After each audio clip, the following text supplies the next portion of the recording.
call the meeting to order, and the first item is to announce the hearing procedure.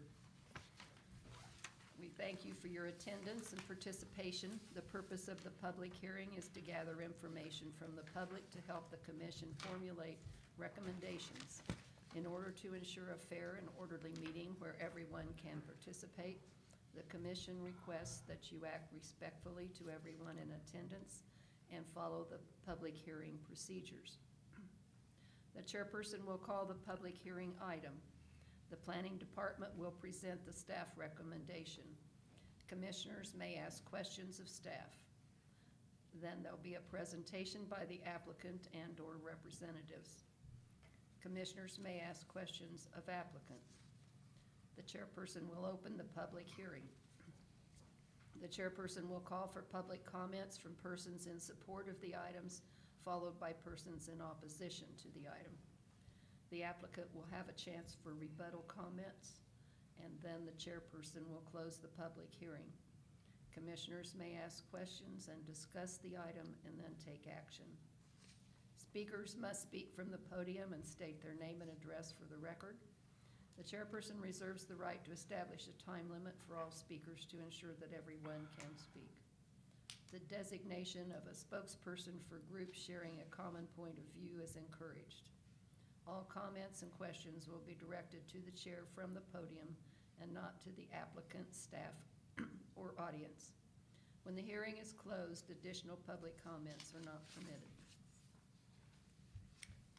Roll call. Rosa Cavazos. Present. Jeanette Johnson. Present. Chad Gearhart. Here. Myron Lenwitter. Here. Dan Bryan. Here. Terry Robinson. Here. With 6 members present, we do have a quorum. Have there been any communications from the public to the staff? No. Any ex parte communications by members of the commission? No. Yes, I did. I had one. Just want the name of the group. I received a text message from an organization, it's an unsolicited text message from an organization called Green Light Action, and it's regarding the solar regulations. Okay, that's fine, but not either of the items that are on tonight's No. agenda. Okay, thank you. Is there any conflict of interest by members of the commission? No. All right, then we'll call the first item. Hareen Perez, Planning and Zoning Administrator. Item number 1 is going to be for case number CU 2505, The Villages, Inc. A request for a conditional use permit to establish a group residence general for a maternity home. It's located at 7220 Southwest 10th Street in Mission Township.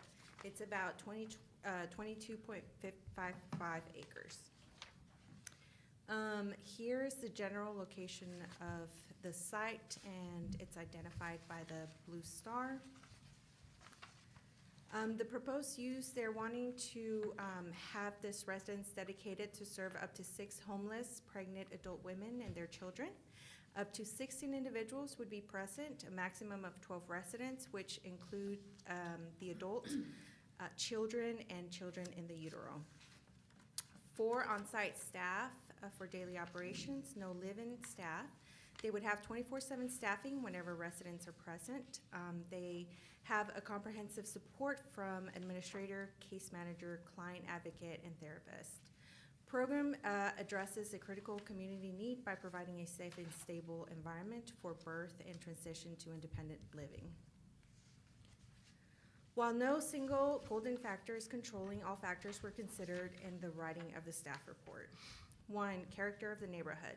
The property is located within the city of Topeka's 3-mile ETJ, and it's primarily surrounded by a mix of residential, agricultural, and undeveloped land. This setting provides a quiet, low-density environment suitable for the proposed maternity home while maintaining compatibility with surrounding uses. 2, zoning uses of nearby properties. The subject property is zoned RR1. Its surrounded properties include agricultural land to the north and south with I-70 highway also bordering the south. To the east, the land is currently vacant, and to the west, a boarding home exists. The proposed use aligns with the zoning classification and is compatible with neighboring property uses. 3, sustainability of the property for uses to which it is restricted. The property is suitable for the proposed use as a maternity home under the RR1 zoning designation, which allows this use with approval of a conditional use permit. The underlying zoning will remain unchanged, ensuring that all existing zoning restrictions and standards continue to apply. 4, extent to which the change may negatively impact surrounding properties. The proposed maternity home is expected to have minimal impact on surrounding properties. All existing RR1 restrictions remain in effect, and additional conditions imposed by the conditional use permit further mitigate potential effects. 5, length of time the property has remained vacant as zoned. The property functioned as a single-family dwelling in 1975. By 1993, it became integrated with surrounding properties managed by the Villages, Inc. 6, relative gain to the public health, safety, and welfare versus hardship to a landowner. Approval of the conditional use permit will not diminish public health, safety, or welfare. In fact, the proposed maternity home provides a significant community benefit by offering a safe, supportive environment for homeless, pregnant women and their children, helping them transition towards independent and a productive living. 7, recommendations of professional staff. Planning staff finds the CUP request reasonable and consistent with zoning regulations and the comprehensive plan. 8, conformance with the comprehensive plan. The proposed conditional use permit is consistent with goals and the recommendations of the comprehensive plan. Here we have the site plan.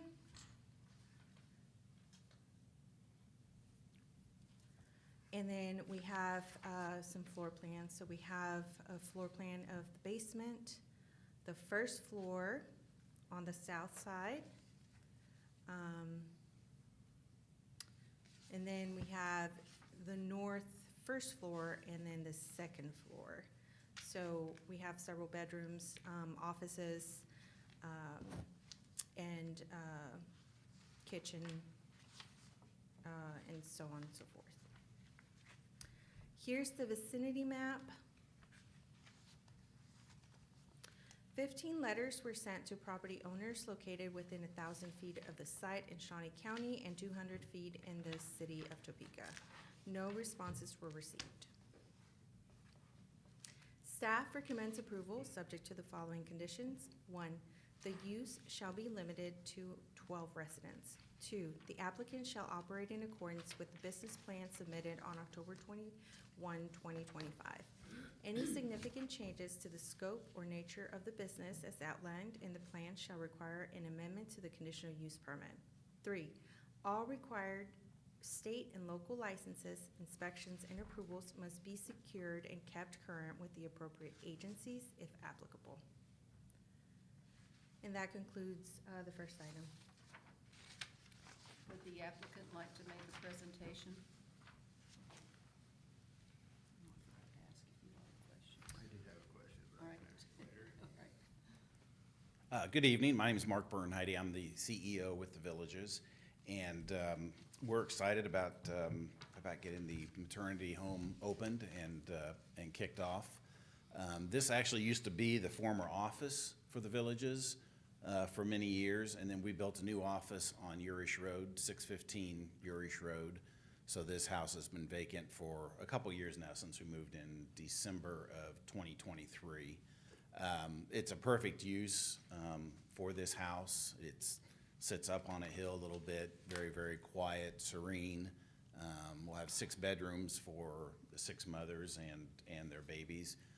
We are not going to allow any other or any mothers to have any additional children, so it would just be the mother along with the baby when the baby's born. The mother will be allowed to stay there up to 1 year after she gives birth to the baby, and during that time, the goal, as mentioned, is to work with them to transition them into independent living. So, very excited about getting this kicked off.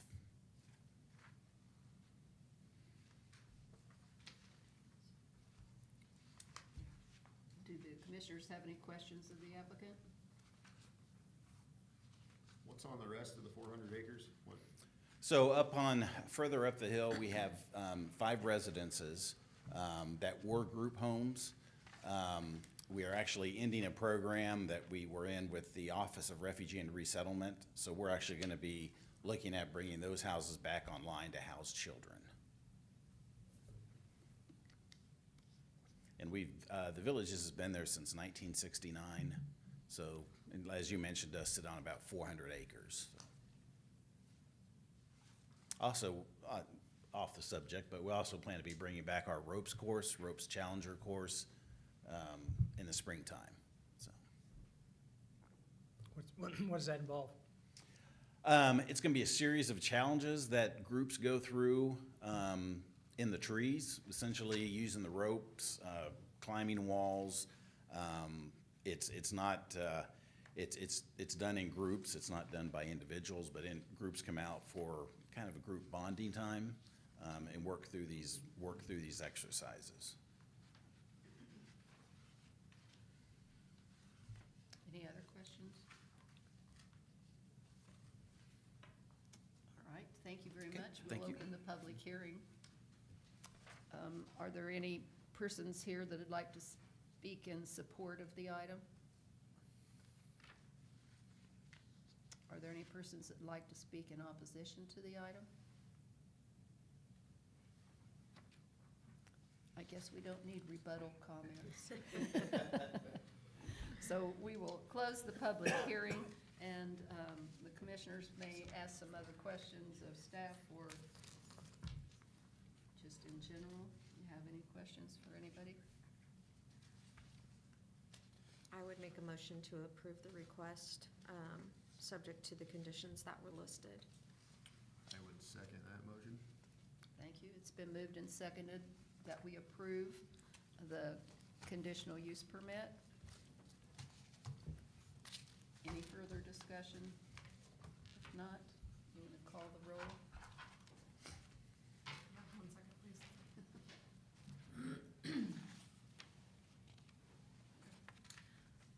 Jeanette Johnson, Yes. Terry Robinson, Yes. Chad Gerhart, Yes. Myron Ledwetter, Yes. Rosa Cavazos, Yes. Dan Bryan. Yes. With 6 members voting yes, we have recommendation for approval for this item. It will go to the Board of County Commissioners for consideration on Monday, January 12th at 9 a.m. And we'll make sure and send a letter to you, or Harim will reach out to verify that. All right, we'll call the second item.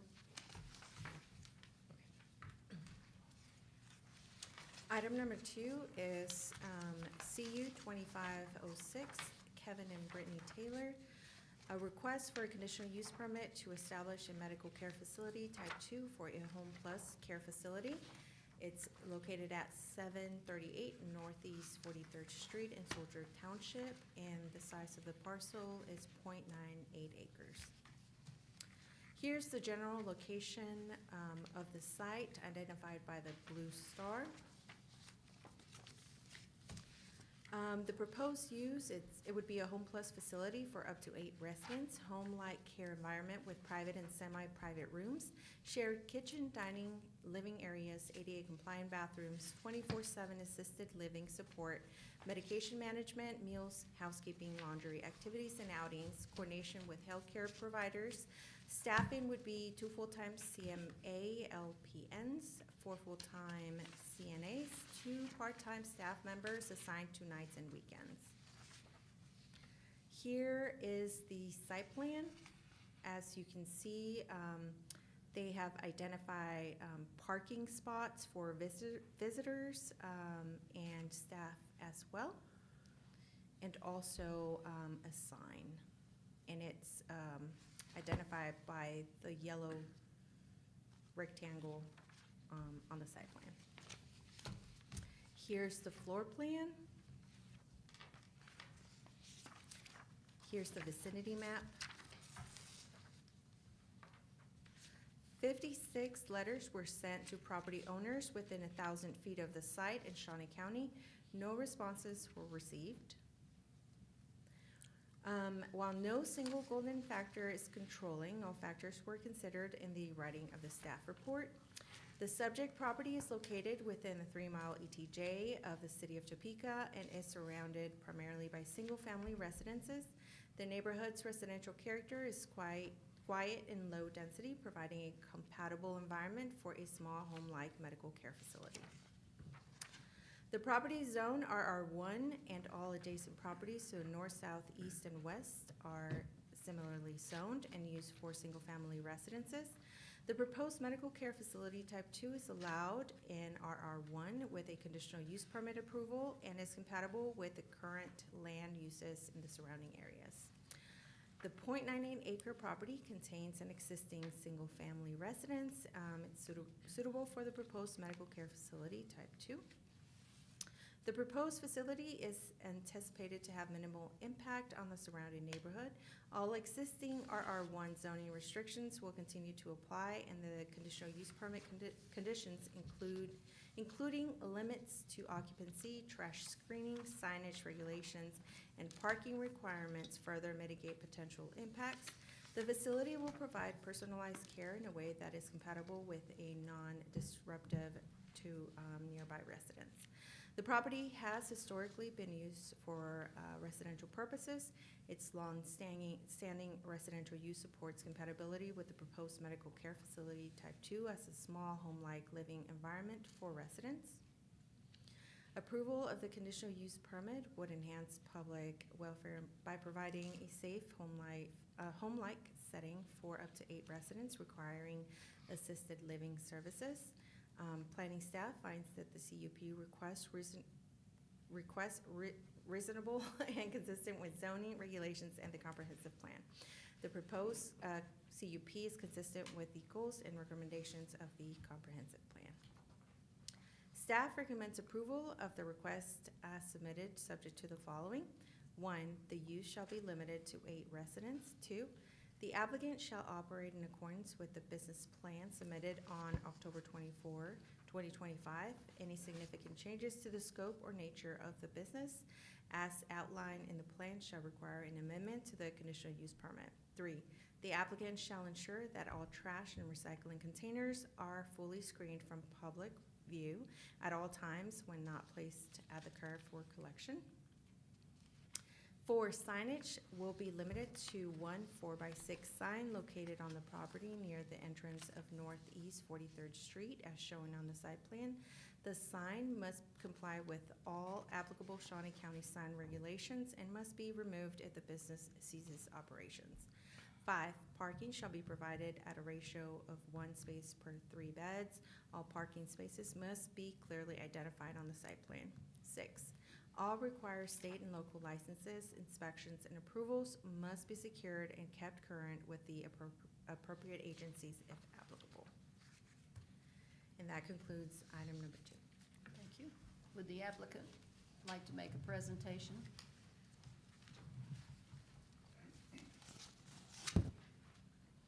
I don't have a presentation per se, but I'll come up here in case you guys have questions.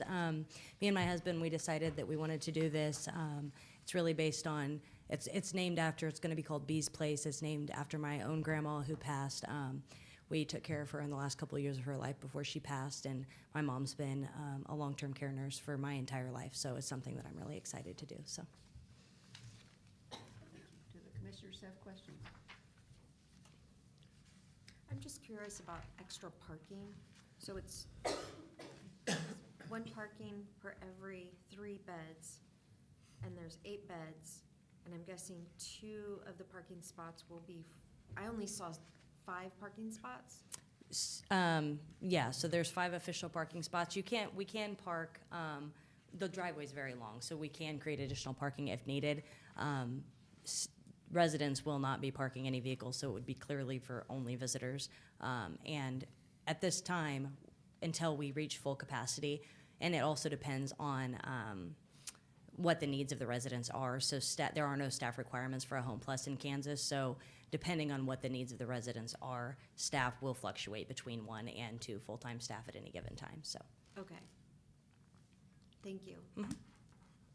I have a question. Yeah.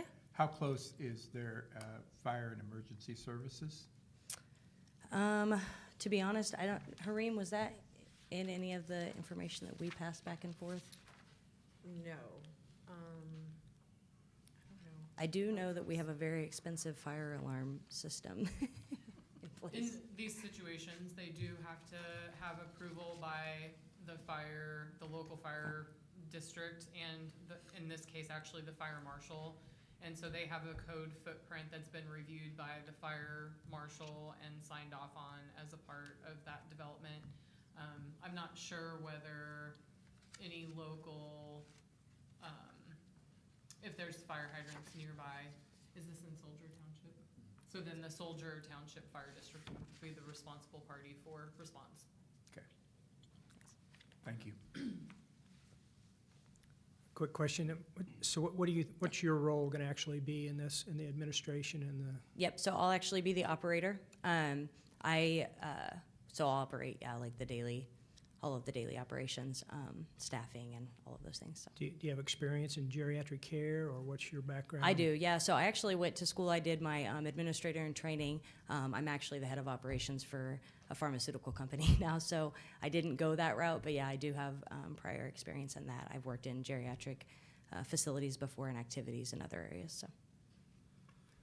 So what levels of care are you going, is it gonna be independent living up to? Yep, so it's very much like assisted living. It's just daily living activity. So anybody who needs help with something like toileting, meals are going to be provided, obviously. So it's assisted living, but in a home-like environment. They're not going to be in their own apartments. It'll all be within the same residence, so. If they're independent, will they be able to come and go, or? They will not be able to come and go Okay. themselves. They'll be able to come and go as Right. far as, like, they're not going to drive out of the driveway. No. And that's something that actually is not regulated either, but that's something that I feel strongly about. I don't think that at this level of care that's appropriate, so. Will you be doing any memory care? We've tossed that back and forth, and my mom, like I mentioned, she's been an LPN my whole life. I really think that that's something that we'll probably implement. I want to make sure that we at least have that training. All staff has that training for anybody who's, just because you start without the need, that doesn't mean you're going to end that way, so.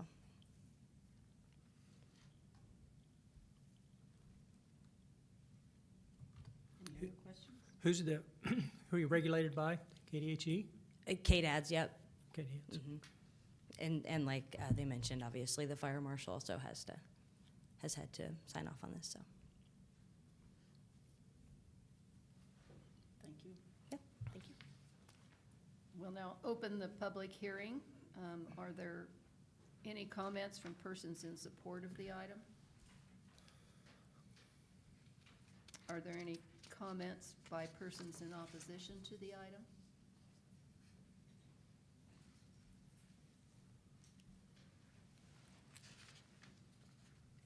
Hi, I'm Kayla Traver, and I live at 746 Northeast 43rd.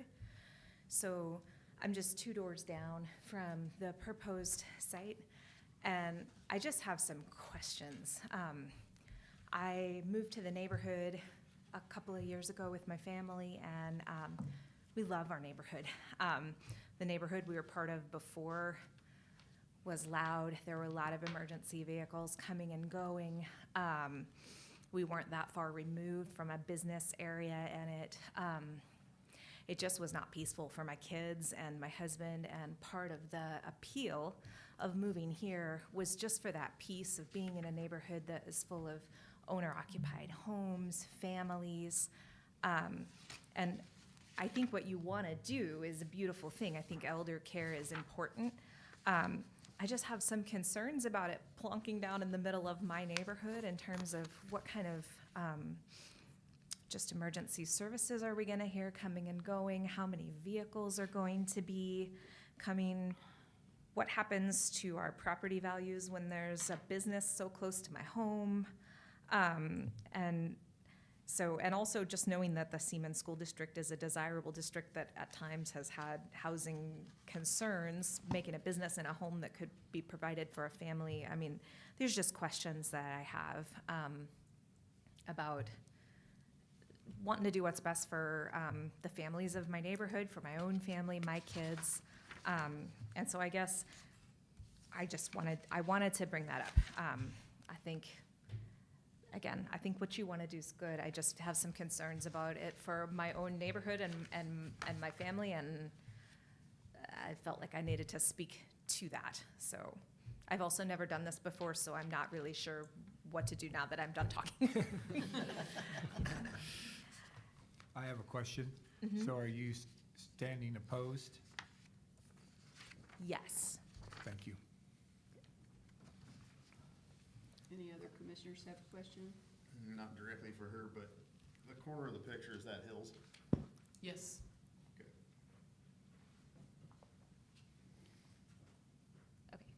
Okay. Which, on this map, which direction is the high school, the Seaman High School? How close is it? It's west. So it's across Topeka Boulevard on 40s, on Rochester, north of 46th Street. How far away approximately? A couple miles? How many miles? Yeah. Roughly. Can I tell you how long it takes me to drive my daughter Yeah. there? Yeah, no, that's good. It takes me about 4 minutes to drive my daughter there. 2.5 miles. So on this street, this Northeast 43rd Street, pretty highly trafficked street, going back and forth. A medium amount of traffic, I'd say. 46th, which is the Yeah. next major street north, gets considerably more traffic. Okay. The speed limit on 43rd is 45 miles per hour. Well, 40 in front of my house. I guess I should know.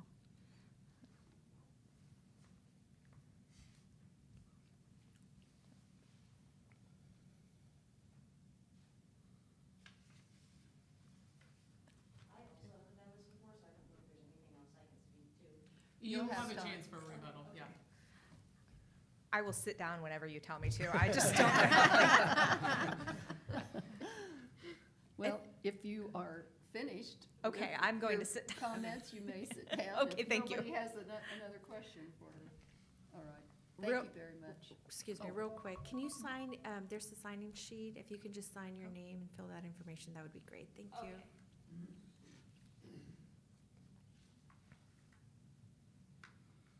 And when she's finished, you'll have a chance. Make sure there's no one else in opposition. Oh, yeah. Is there anybody? Is there, yeah. I will.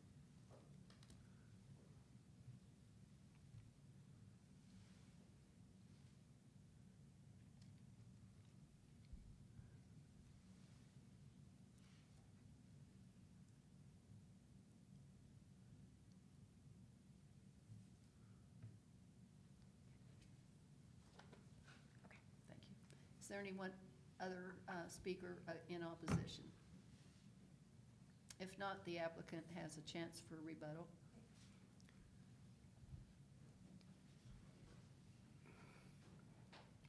Okay, so just, all of your points were valid, I understand that. I did just want to state that on 43rd Street, it's actually not very far down from what used to be, I believe, an elementary school, and I believe that's vacant now. And then just very close by, a little farther down, is the aquatic center. So obviously a pretty busy business during the summer.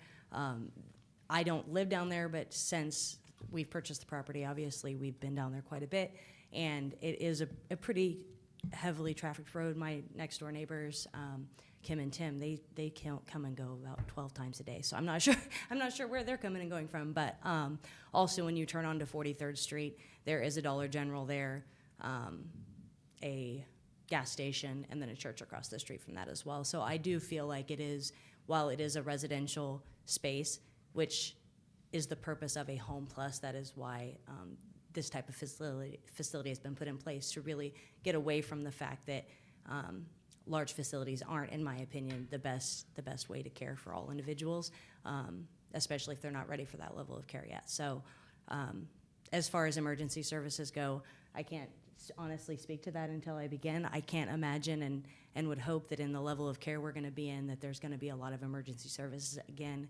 these are people who need activities of daily living. They just can't live in their home anymore, and they just need somebody there to support them. So not long-term care at that point. And I think that was maybe all you had mentioned. Sorry. Thank you very much. Yep. Can I ask a question? Can we ask her? Yeah. Can I just have one question? So you do not live on the property, or and you won't live on the property? No, I will not actually reside on this property, no. Okay. Nope. Thank you.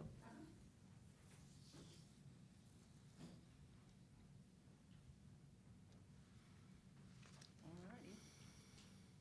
We will close the public hearing, and the commissioners may ask questions or discuss the item further.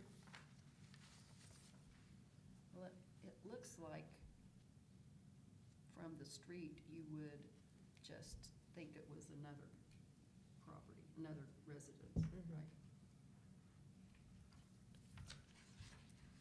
Except for a sign. There has to be a sign, I guess. We are allowing for a sign, Okay. a small sign. Any other comments? Would the commission like to take action at this point? I'll make a motion to approve based on the 6 staff recommendations. I would second that. Thank you. Okay, roll call. Myron Linwitter, Yes. Dan Bryan, Yes. Chad Gerhart, Yes. Jeanette Johnson, Yes. Rosa Cavazos, Yes. Terry Robinson. Yes. With 6 voting in favor, this has been recommended for approval.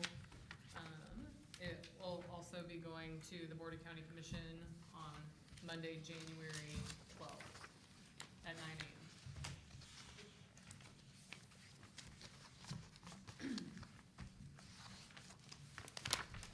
Are there any public comments on any non-agenda planning or zoning items?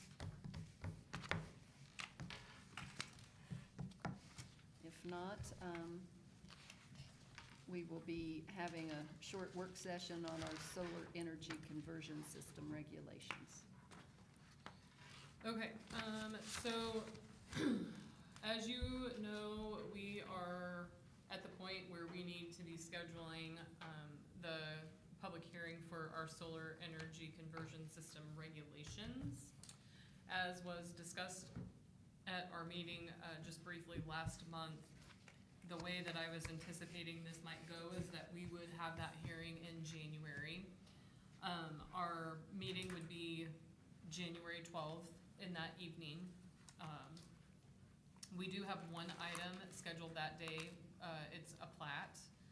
And so we would hear that first and then move forward to the solar regulations.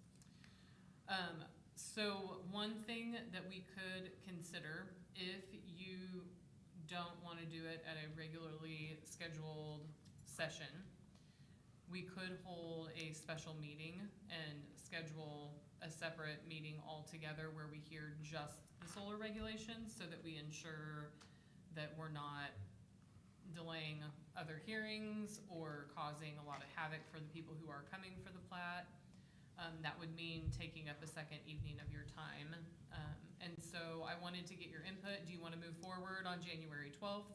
I don't anticipate the plat, as most plats go, they're typically not controversial. This one is a grandson moving some property lines for a property that he owns next to his grandma's. Yes. And so it would be a pretty quick hearing, all in all. The main thing would be, depending on what kind of response we get for the solar regulations, we may have 100 people show up for that, and then a few people show up for the plat. And so, thoughts, comments on holding them all on January 12th, or setting a special session? We would do the plat first. Yes, I would suggest we do the plat Yeah. first. I wouldn't want to make them And wait. out, yeah. Yeah, I say keep it all in one day. Okay. Same. That's fine. Same. Okay. I don't really have much on the regulations themselves. Myron did mention that he had received an unsolicited contact. I did want you to know that there is a group or a couple of groups sending out contact to people. I've been made aware of a couple of a text message that's gone around, and then Myron, was yours an email or a text message? Text message. It was, and so the Who- text who's it message is from? going around. What were they for or against? They want more than 240 acres. Oh, They want the setbacks changed, so it's more amenable. And they want battery-operated facilities, battery storage facilities. That's basically what they want. Different than what's in our plan. In essence, whoever it is that is doing this support feels that we have over-restricted the regulations. They would like them lessened a little bit to allow for larger solar farms. I imagine they'll be there on the 12th then. Probably Maybe so. we'll hear directly from them. Probably so. Yeah, and so we have, in this communication, that it allows the person to fill out a pre-created letter or change that letter and then submit it, and then it comes to our planning@snco.us email. And so we will gather whichever ones we receive and make sure that you all have access to those. Anything else? You haven't received anything as of today from this group, or the No. Are we gonna have the meeting here, or are you gonna move it? Depends on the response. I mean, we've had some pretty big meetings in this space, so I think what we would do is just keep it here. We don't really know what the response would be. We will publish notice in the paper, and I will do a media release to put it out there. And we'll have stuff published on our website. But if you think about it, you know, we had, I can't say how many speakers that we had. I would say we had probably 100 to 150 people show up for the wind and solar stuff that we did a little over a year ago. But over the course of the last year, we've had several topics that have drawn in quite a few people. And what we do is we are able to seat about 40 to 45 people in here. And then we can set up the overflow and allow the lobby and have a TV going out there with it live streaming so that people can rotate in. I just feel like it's easier than going through the process of trying to find a spot, not really knowing what response we'll get. In these situations, you allow several individual speakers, or can you encourage individuals to speak for a large group? We do encourage people to speak in a group, and I would recommend that we set a time limit of 4 minutes for each speaker, whether for or against. We didn't have it. We didn't have it last month, but do we actually have a visual clock so they can see how much time they have? We don't. We have that thing, don't we? We do have this thing. Not really. Um, Says if we Well, had- I can see, so don't IT, those lights work on they that do deal? work on it, yep. We can see whether IT has a setup for the BCC meeting, a program that they use that puts it on the screen. I can see whether they can set that up for us. I And just in wondered essence, because, we just restart it. because it seemed like last month, only once or twice, but it created some Yeah. issues when people ran out of time and. We also forgot to set it a couple of times, and so that, That doesn't help. no.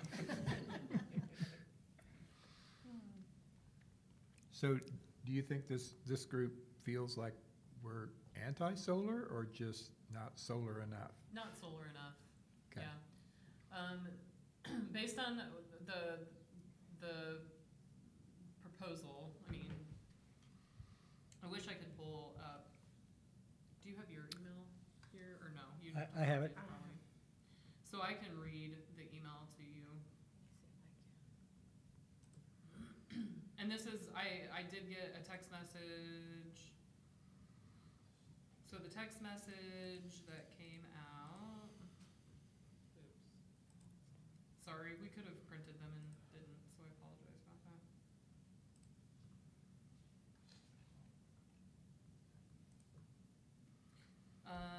Okay, so it said, This is Susan with Greenlight Action.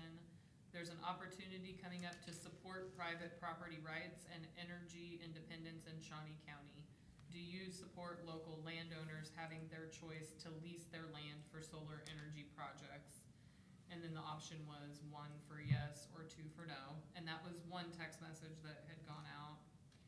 And then the one that Myron had received, it was a text message with a link, and then it pulled up a picture, and then the header said, Shawnee County supports choices for our energy future. The Shawnee County Planning Commission is considering a new ordinance that would replace a total ban on solar development, which I would like to point out, if you are listening, that's not accurate. We don't have a total ban. We just have a moratorium. The ban was for wind, not solar. So we had a moratorium on solar, which is not a ban. This is a positive step towards preserving private property rights and the choice to build responsible solar to unlock benefits for our land, farmers, and families. But the ordinance is not perfect. There are critical updates the county must make to its language to ensure it adequately enables the choices our community deserves. We are encouraging you to write to the Planning Commission both to thank them and to ask them to raise the acreage cap to enable large or utility scale projects in Shawnee County, eliminate the ban on accessory battery storage so that we can supercharge the benefits of solar, help prevent blackouts and outages, and stabilize energy prices, lower proposed setbacks to meet industry standards and avoid ruling out good project sites, streamline the reporting requirements for solar operators in order to eliminate red tape while still holding them accountable, clarify and ensure projects do not need to secure interconnection requirements before seeking permits, a unique and unhelpful provision that would discourage development and delay the benefits of solar projects. Remove unnecessary administrative burdens on cities and the county by eliminating the dual permitting requirement. I'm not sure what the dual permitting requirement is there. And I'm also not sure how we could eliminate an interconnection requirement, because if they're connecting to the grid, you have to have an interconnection requirement. And an interconnection requirement would not be required if it were a private, community-based solar project, because you're not connecting to the grid, so you wouldn't have to have an interconnection requirement. So I'm not sure why those are cited, but the first 3 items are the most urgent. Below, we've provided example language you may include in your letter to the Planning Commission, but please customize your outreach and tell the commission why this matters to you. And then it allows you to fill in your name, your address, state, email address, and then some click boxes about signing up for text messages, hearing about the campaign. And then it has a letter that says Shawnee County residents support solar choice, dear elected official. And then it has a message that you can personalize. And then it says, we are taking positive steps towards evaluating solar projects on a case-by-case basis, not driving them away with a blanket ban. Thank you for working on this ordinance, and thank you in advance for considering some of the important updates that can help protect our community's choices about our energy future. Sincerely, sign your name, and then you can click send letter, and it automatically emails us. Okay, questions? Is that something you could forward? Myron, if you don't care, I'll forward your email, or at least the link. That's fine. Okay. Yeah, I I'd can like do to that. read it. Yeah. On my own, yeah.